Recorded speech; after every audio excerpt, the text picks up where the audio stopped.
తెలంగాణ రాష్ట్రంలో పనిచేస్తున్న అంగన్వాడీ టీచర్స్కు హెల్పర్స్కు అందరికీ ముందుగా నమస్కారం తెలియజేస్తున్నాను. నా పేరు P Jayalakshmi. Anganwadi union Telangana anganwadi teachers and helpers union CITU రాష్ట్ర ప్రధాన కార్యదర్శిని. నిన్ననే మన అంగన్వాడీ యూనియన్ CITU రాష్ట్ర కమిటీ సమావేశాన్ని ఆన్లైన్లో నిర్వహించాం. ఈరోజు రాష్ట్ర వ్యాప్తంగా రిటైర్మెంట్ సమస్య పైన జీవో నెంబర్ 10ని రద్దు చేయాలని, అట్లాగే కొత్త జీవో ఇవ్వాలని రిలే దీక్షలు రాష్ట్ర వ్యాప్తంగా కొనసాగుతున్నాయి. ఆ సమస్య మీద కూడా చర్చించడం జరిగింది.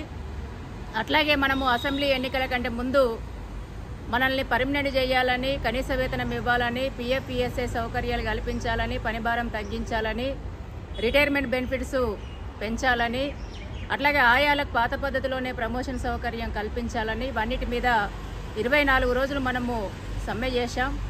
ఆ సమ్మె సందర్భంగా గత ప్రభుత్వం మనకు హామీలు ఇచ్చింది. హామీలను అమలు చేయాల్సిన ఇప్పుడు కాంగ్రెస్ ప్రభుత్వం వాటిని అమలు చేయకుండా మొండికేస్తూ పాత జీవోలను తీసుకొచ్చి మనకు ఆర్థికంగా నష్టం కలిగించి మనల్ని ఎటుగాకుండా రోడ్డు మీద పడేయాలనే దాంతో ఈరోజు ప్రభుత్వం ముందుకు పోతుంది. అందుకని ఈ విధానాలకు వ్యతిరేకంగా మన గత సమ్మె సందర్భంగా ఇచ్చిన హామీల అమలు కోసం మన పోరాటాలను మరింత ఉధృతం చేయాలని నిన్న రాష్ట్ర కమిటీ నిర్ణయం చేసింది. అందుకని ఈ జీవో నెంబర్ 10 రద్దు, అట్లాగే కొత్త జీవో ఇవ్వాలి, టీచర్లకు 2 లక్షలు, ఆయాలకు 1 లక్ష పెంచాలి, పెన్షన్ పెంచాలి, అట్లాగే VRS సౌకర్యం కల్పించాలనేది ప్రధానమైన డిమాండు. అట్లాగే రెండో దానికి సంబంధించి ఆయాలకి పాత పద్ధతిలోనే అంటే 10 పాస్ అయిన వాళ్ళకి ప్రమోషన్ సౌకర్యం కల్పించాలి అనేది రెండో డిమాండు. ఇక మిగతాయి పర్మనెంట్ చేయాలి, కనీస వేతనం ఇవ్వాలి, సమ్మె సందర్భంగా గత ప్రభుత్వం ఇచ్చిన హామీలన్నీ కూడా అమలు చేయాలని కోరుతూ ఈ నెల 15వ తేదీన మొత్తం రాష్ట్ర వ్యాప్తంగా ఎమ్మెల్యేల ఇండ్ల ముందు ధర్నాలు చేయాలనేసి రాష్ట్ర కమిటీ నిర్ణయించింది. అందుకని ఈ ధర్నాలు మొత్తం రాష్ట్రంలో ఉన్న టీచర్స్, హెల్పర్స్ అందరూ కూడా పాల్గొనాలి. అంగన్వాడీ సెంటర్లు బంద్ పెట్టాలనేదే మనము పిలుపునిచ్చినాం. అందుకని జూలై 15వ తేదీన ఎమ్మెల్యేల ఇండ్ల ముందు ధర్నాలు రాష్ట్రంలో ఉన్న టీచర్స్, హెల్పర్స్ అందరూ పాల్గొనాలి, విజయవంతం చేయాలని విజ్ఞప్తి చేస్తున్నాం. అట్లాగే జూలై 19వ తేదీన చలో హైదరాబాద్, ఎందుకంటే కేంద్రంలో బీజేపీ ప్రభుత్వం బడ్జెట్ 22 నుంచి బడ్జెట్ సమావేశాలు స్టార్ట్ అవుతున్నాయి. తెలంగాణ రాష్ట్రంలో 24 నుంచి బడ్జెట్ అంటున్నారు. మరి బడ్జెట్ కంటే ముందే మన సమస్యలు బడ్జెట్లో ప్రస్తావించాలి, సమ్మె హామీలు అమలు చేయాలి, మనకు బడ్జెట్ పెంచాలని మనం డిమాండ్ చేస్తూ జూలై 19వ తేదీన హైదరాబాద్లో ICDS డైరెక్టర్ ఆఫీస్ ముందు కూడా ధర్నా చేయాలని మనం నిర్ణయం తీసుకున్నాం రాష్ట్ర కమిటీగా. ఈ ధర్నాకు కూడా టీచర్లు రాయాలి, అందరూ పాల్గొనాలి, సెంటర్లు బంద్ పెట్టాలి. బంద్ పెట్టి మనం ఈ 2 ధర్నాలను కూడా విజయవంతం చేయాలనేసి మనం మిమ్మల్ని విజ్ఞప్తి చేస్తున్నాం. ఎందుకంటే ఈరోజు ప్రభుత్వం చాలా మొండిగుంది. మనం అనేక సార్లు వినతి పత్రాలు ఇచ్చాం. మంత్రి గారు శాఖ కేటాయించిన వెంటనే మనము మంత్రి గారిని కలిసాం. మన యూనియన్ ఆధ్వర్యంలో వాళ్ళని శుభాకాంక్షలు తెలియజేశాం, వినతి పత్రం ఇచ్చాం, అన్ని అంశాలు చెప్పాం. అట్లాగే రాష్ట్రం మొత్తం కూడా ఇప్పటికీ నిన్న కూడా ఆదిలాబాద్లో మంత్రి గారిని కలిశారు, మహిబాద్లో కలిశారు, ములుగులనైతే చాలాసార్లు కలిశారు. ఎక్కడికి వెళ్తే అక్కడ మంత్రికి మనం వినతి పత్రాలు ఇస్తున్నాం, అధికారులకు ఇస్తున్నాం. ఈ జూన్ 3వ తేదీన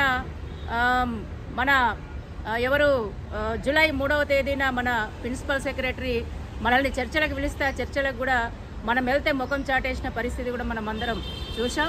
అందుకని మన వైపు నుండి వినతి పత్రాలు ఇస్తున్నాం, విన్నవించుకుంటున్నాం. కానీ ప్రభుత్వం మాత్రం ఏమాత్రం మన కోసం ఆలోచించట్లేదు, ఇంకా మనకు వ్యతిరేకంగా ఆలోచిస్తుంది. మనకి ఇవ్వకుండా ఎగ్గొట్టాలనే పద్ధతిలో ప్రభుత్వం ముందుకు పోతుంది. అందుకని ఇప్పటిదాకా మనం ఓపిక పట్టాం. ఎందుకు ఓపిక పట్టినామంటే శాంతియుతంగా మనం చేస్తున్నాం. మంత్రి గారు ఏమంటున్నారు, ఎక్కడ కలిసిన మన వాళ్ళంటే నేను సంతకం చేసినా ఇక ఆర్థిక శాఖలో పెండింగ్ ఉంది అనేసి చెప్తున్నారు. మరి ఆర్థిక శాఖ ఒక నిమిషం పని కదా, ఇన్ని రోజులు పెండింగ్ ఎందుకు ఉంటుందనే అనుమానాలు ఈరోజు మనకు ఉన్నాయి. రెండోది, ఈరోజు మనం ఏం అడుగుతున్నామంటే సరే జీవో అయితే పెండింగ్ ఉండొచ్చు, మరి జీవో వచ్చేంత వరకు మరి విధుల్లో కొనసాగించాలి కదా, ఉద్యోగం చేయనియాలి కదా, ఉద్యోగాన్ని ఎందుకు ఆపేసిరు, అటెండెన్స్ ఎందుకు ఆపేసిరు, ఇక మీకు సంబంధం లేరు, మీరు ఇంటికి వెళ్ళండి అనేసి ఎందుకు నిర్ణయం చేసింది, ఇందులోనే ఏదో మతలబు ఉంది ప్రభుత్వాన్ని మోసం చేయడానికి అనేసి మనకు స్పష్టంగా అర్థమవుతున్న పరిస్థితి ఉంది. అందుకని రిటైర్మెంట్ విషయంలో ప్రభుత్వం మనకు న్యాయం చేయకపోతే, ప్రభుత్వం న్యాయం చేసే విధంగా మనం ఒత్తిడి చేయకపోతే ఈరోజు రాష్ట్రంలో అంగన్వాడీ టీచర్స్, హెల్పర్స్ గమనించాల్సింది ఏంటంటే రిటైర్మెంట్ డిమాండ్ కూడా మనం అడుగుతున్న కొత్త జీవో కూడా ఇది సమ్మెలో భాగమే, సమ్మెలో సాధించుకున్న హామీ. ఈ హామీని మనం అమలు చేయించుకోకపోతే, అమలు అయ్యేదాకా మనం పోరాటం చేయకపోతే మిగతా హామీలలో కూడా మనకు అన్యాయం జరుగుతుంది. ప్రభుత్వం కూడా భయపడే అవకాశం ఉండదు. అందుకని ఈరోజు రిటైర్మెంట్ అయ్యే వాళ్ళు లేవలేని స్థితులలో ఉండి జిల్లా కేంద్రానికి వచ్చి దండలు వేసుకొని పాపం వాళ్ళకు వయసు సహకరించకపోయినా రిలే దీక్షలు చాలా విజయవంతంగా చేస్తున్నారు. వాళ్ళకు అండగా మనం కూడా పాల్గొంటున్నాం. మరి అండగా పాల్గొంటేనే సరిపోదు, మనం కూడా రోడ్డు మీదకి రావాల్సిన అవసరం ఉంది. సరే, మనం ధర్నాలు చేస్తే వేతనాలు కటింగ్ చేస్తామనేసి ప్రభుత్వం నిర్బంధం కూడా ఉంది. కానీ వేతనాల కోసం భయపడి వెనకడుగేసిన చరిత్ర మన తెలంగాణ రాష్ట్రంలో అంగన్వాడీ టీచర్స్కి, హెల్పర్స్కి ఇప్పటిదాకా లేదు.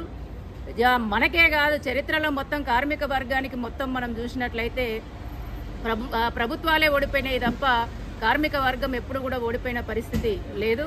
అందుకని మన వేతనాల కోసం ఆలోచించొద్దు, మన హక్కుల కోసం, మన హక్కుల సాధన కోసం, రిటైర్మెంట్ కొత్త జీవో కోసం, అట్లాగే ఆయాల ప్రమోషన్ సౌకర్యం కోసం, అట్లాగే మన పర్మనెంట్ కోసం, కనీస వేతనం కోసం, పిఎఫ్ కోసం, ఈఎస్ఐ కోసం ఈ కాంగ్రెస్ ప్రభుత్వం కూడా తన మేనిఫెస్టోలో మనకు 18,000 జీతం ఇస్తున్నది. ఆ 18,000 జీతం కోసం, అట్లాగే పిఎఫ్ సౌకర్యం కూడా కల్పిస్తున్నని మేనిఫెస్టోలో పెట్టింది దానికోసం.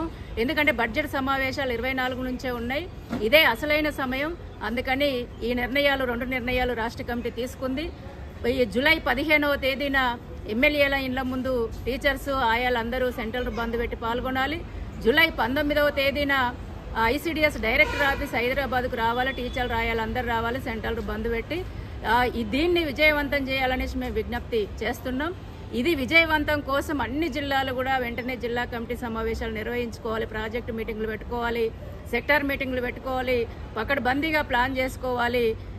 ఈ 2 కార్యక్రమాలను కూడా విజయవంతం చేయాలనేసి విజ్ఞప్తి చేస్తున్నాం.